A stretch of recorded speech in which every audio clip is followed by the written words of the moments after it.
Ilgın'ın Dünyası.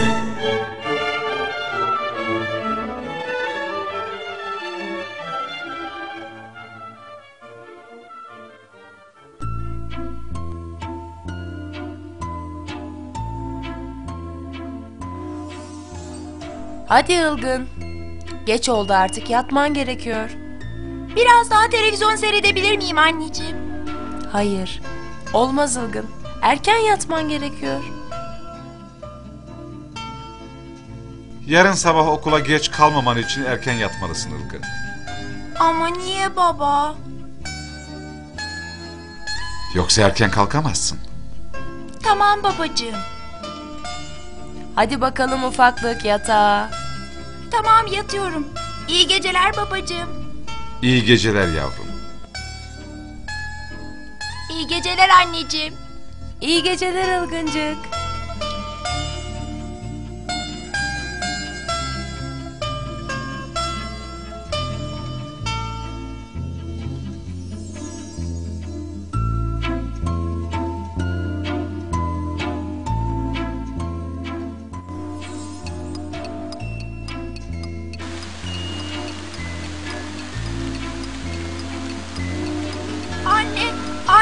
Anneciğim.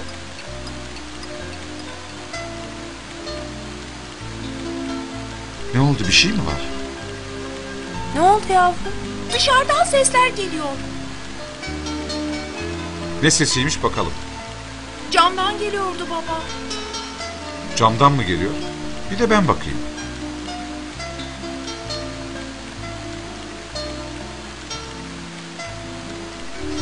Hay Allah, o mu? Yağmur yağıyor. Yağmurun damlaları cama vuruyor. Bu yüzden böyle sesler duymuşsun. Yani korkmam gereken bir şey yok mu? Tabii ki yok. Hadi şimdi rahat rahat uyu Ilgın.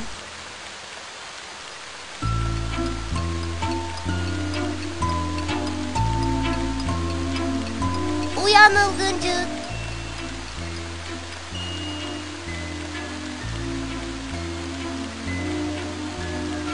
Hey, buradayım.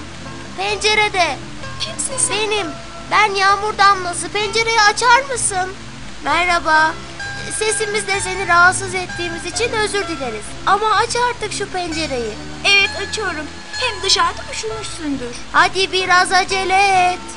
Oh, ne sıcak. Dışarıda üşümüştüm. Teşekkür ederim. Şimdi avuçlarını açar mısın? Seni yukarıda oturan komşularımız mı döktü? Hayır, ben çok uzaklardan geldim. Uzaklardan mı? Nereden? Gökyüzünden. Nasıl ama? Orası çok yüksek, canın yanmıyor mu? Zaten ben bunun için geldim. Sana nasıl yeryüzüne indiğimizi anlatacağım. Benimle gelir misin? Ben nasıl gelirim? Ben damla değilim ki. Ben sihirli damlayım.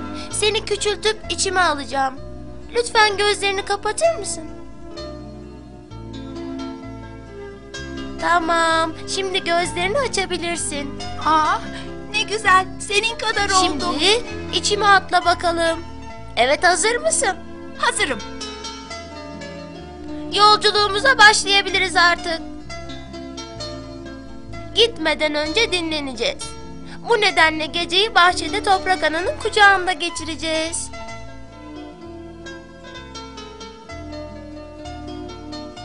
Şimdi toprağın altında bir güzel uyuyalım. Tamam. Benim de uykum gelmişti zaten.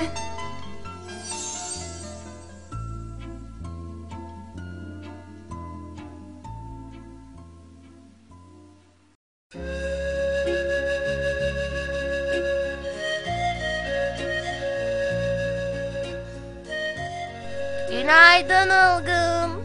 Günaydın Damlacık. İyi uyudun mu? Oh, ne güzel ısınıyoruz.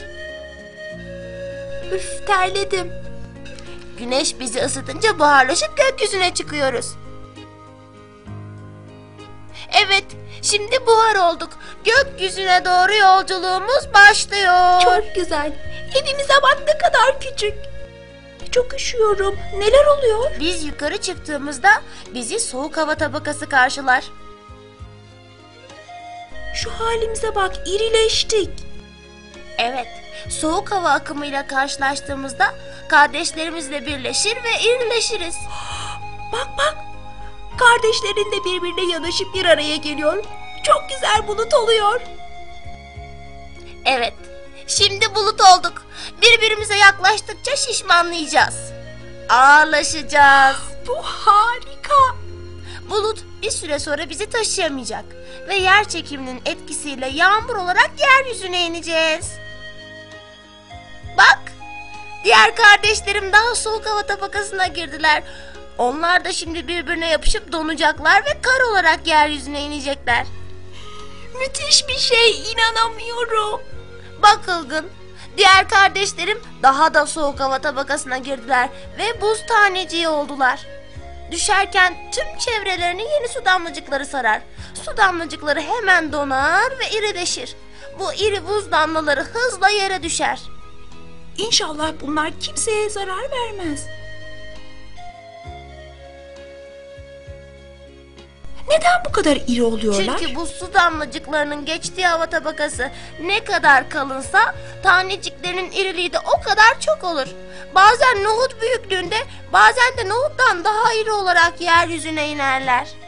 Akşam oldu, artık eve dönelim. Sen yatağa, ben de toprak ananın kucağına gidip uyuyacağım. Seni bir daha görebilecek miyim? Tabii ki görüşeceğiz. Ben yeryüzünden gökyüzüne, oradan tekrar yeryüzüne ineceğim. Bazen yağmur, bazen kar, bazen de dolu olacağım. İçtiğin, banyo yaptığın suda yine karşılaşacaksın benimle. Tamam o zaman, ama beni unutma. Tabii ki unutmam. Hadi Ilgıncık, iyi geceler. İyi geceler Damlacık.